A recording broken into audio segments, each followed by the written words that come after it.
বিভিন্ন কারণেই বর্তমানে প্রয়োজন পড়ছে বিকাশের সলভেন্সি সার্টিফিকেট। এই মুহূর্তে আপনারা স্ক্রিনে যে সার্টিফিকেটটা দেখতে পাচ্ছেন, এটা হচ্ছে আমার বিকাশ সলভেন্সি সার্টিফিকেট, যার মাধ্যমে প্রমাণ হচ্ছে বিকাশে আমার এই নামে এই নাম্বারে একটা বিকাশ অ্যাকাউন্ট রয়েছে এবং নিচে দেখতে পাচ্ছেন এখানে অ্যাড্রেস রয়েছে এবং আমি চাইলে কিন্তু এখানে আমার এন্ডিং যে ব্যালেন্স বা কারেন্ট যে ব্যালেন্স রয়েছে সেটাও কিন্তু উল্লেখ করে এই সার্টিফিকেটটা নিতে পারতাম। আপনারা অনেকেই কিন্তু জানেন যে ব্যাংক থেকে আমরা সলভেন্সি সার্টিফিকেট নিতে পারি। সলভেন্সি সার্টিফিকেট কিন্তু বিভিন্ন কারণে প্রয়োজন পড়ে, যেটার মাধ্যমে আমরা প্রমাণ করে থাকি আমাদের অ্যাকাউন্ট আছে এবং অ্যাকাউন্টে এত টাকা ব্যালেন্স আছে। ঠিক তেমনই বিকাশের এই সলভেন্সি সার্টিফিকেট বর্তমানে বিভিন্ন প্রয়োজনে লাগছে। বিশেষ করে যাদের সন্তান স্কুলে বা কলেজে পড়ছে তাদের কিন্তু এটা প্রয়োজন পড়ছে স্টাইপেন্ড বা উপবৃত্তির টাকার জন্য। শিক্ষা প্রতিষ্ঠান থেকে কিন্তু এই ধরনের সলভেন্সি সার্টিফিকেট চাচ্ছে। আজকের ভিডিওতে আপনাদেরকে দেখাবো কিভাবে আপনারা আপনার হাতে থাকা মোবাইল ফোন দিয়ে বিকাশ অ্যাপের মাধ্যমেই এরকম একটা বিকাশ সলভেন্সি সার্টিফিকেট নিতে পারেন মাত্র কয়েক মিনিট খরচ করে। মূল ভিডিওতে যাওয়ার আগে রিকোয়েস্ট করব ভিডিওটিতে লাইক দিয়ে ভিডিওর পরবর্তী অংশটুকু কন্টিনিউ করবেন। সলভেন্সি সার্টিফিকেট নেওয়ার জন্য আপনি শুরুতে আপনার বিকাশ অ্যাপ্লিকেশনটি ওপেন করবেন। অ্যাপ্লিকেশন ওপেন করার পর এইখানে ডান পাশে দেখতে পারবেন একটা বিকাশের লোগো রয়েছে। এবার এখান থেকে এই লোগোতে প্রেস করবেন। এবার একটু নিচের দিকে যাবেন। নিচের দিকে গেলে দেখতে পারবেন এইখানে সাপোর্ট নামের একটা অপশন রয়েছে। এবার আপনি এখান থেকে এই সাপোর্ট লেখাতে ক্লিক করবেন। সাপোর্ট লেখাতে প্রেস করলে আপনি দেখতে পারবেন এখানে দুইটা অপশন রয়েছে। একটা হচ্ছে লাইভ চ্যাট আর একটা হচ্ছে ইমেইল। এবার এইখান থেকে আপনি সিলেক্ট করবেন live chat. Live chat select করার পর আপনি দেখতে পারবেন আপনাদের সামনে ঠিক এরকম একটা ইন্টারফেস চলে আসবে। এবার আপনি এখান থেকে আপনার ভাষা সিলেক্ট করবেন, বাংলা অথবা ইংরেজি যেটাই হোক না কেন আপনি সেটা সিলেক্ট করবেন। তো এখান থেকে আমি বাংলা সিলেক্ট করলাম। বাংলা সিলেক্ট করার পর একটু নিচের দিকে দেখতে পারবেন এইখানে একটা অপশন রয়েছে কাস্টমার সার্ভিস। এবার এখান থেকে কাস্টমার সার্ভিসে ক্লিক করবেন।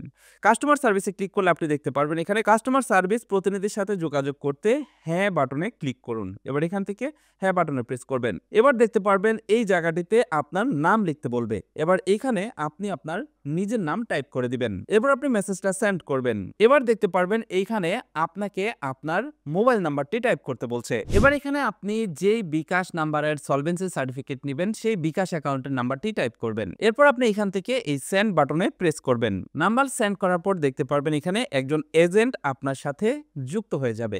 এবার আপনি এই এজেন্টের সাথে চ্যাটিং করবেন।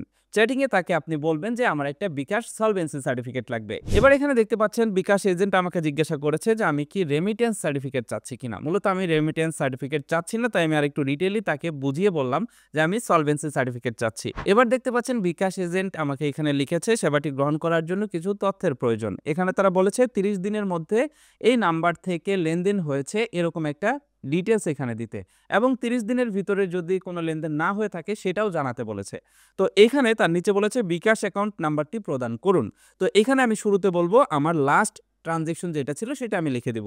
দেখতে পাচ্ছেন এখানে তার যে তথ্য আমার কাছে চেয়েছে সেই তথ্যগুলো দিয়ে দিলাম। মূলত সলভেন্সি সার্টিফিকেট নেওয়ার জন্য আপনার লাস্ট ট্রানজেকশন যেটা আপনি আউটগোয়িং ট্রানজেকশন যেটা এমন একটা ট্রানজেকশন আপনাকে বলতে হবে যেটা সর্বশেষ 30 দিনের ভিতরে সম্পন্ন হয়েছে। তার মানে সর্বশেষ 30 দিনের ভিতরে আপনি আউটগোয়িং ট্রানজেকশন যেটাই করুন না কেন সেটা এখানে আপনাকে লিখতে হবে। সেটা মোবাইল রিচার্জ হলে মোবাইল রিচার্জ, সেন্ড মানি হলে সেন্ড মানি, ক্যাশ আউট হলে ক্যাশ আউট। এরপর দেখতে পাচ্ছেন এখানে আরেকটা কোয়েশ্চেন করেছে আমাকে, সেটা হলো ডেট অফ বার্থ জানতে চেয়েছে।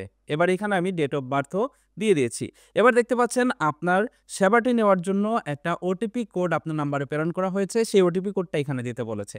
তো আপনি যে বিকাশ নাম্বারটি এখানে দিলেন, যে নাম্বারটির সলভেন্সি সার্টিফিকেট আপনি নেবেন সেই নাম্বারে একটা ওটিপি কোড যাবে, সেই ওটিপি কোডটি আপনাকে এখানে জাস্ট টাইপ করে দিতে হবে। ওটিপি কোডটি টাইপ করে দিলেই দেখতে পারবেন এখানে রিকোয়েস্ট নাম্বার ভেরিফাইড সাকসেসফুলি লেখা চলে আসবে। এবার এখানে কিছু সময় অপেক্ষা করবেন।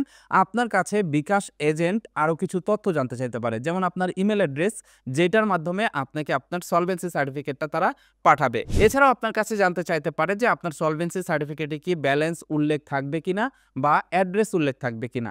এই ক্ষেত্রে আপনার যেটা প্রয়োজন সেটা আপনি বিকাশ এজেন্টকে বলবেন। দেখতে পাচ্ছেন এখানে বিকাশ এজেন্ট এবার আমার কাছে আপনার ইমেল অ্যাড্রেসটি প্রদান করুন, তার মানে আমার ইমেল অ্যাড্রেসটি চেয়েছে। এবার এখানে আমি আমার ইমেল অ্যাড্রেসটি দিয়েছি। এবার এখানে দেখতে পাচ্ছেন আপনার অনুরোধটি রাখা হয়েছে আগামী 1 কার্য দিবসের মধ্যে আপনার ইমেল ঠিকানায় অ্যাকাউন্টের সার্টিফিকেট পাঠিয়ে দেওয়া হবে।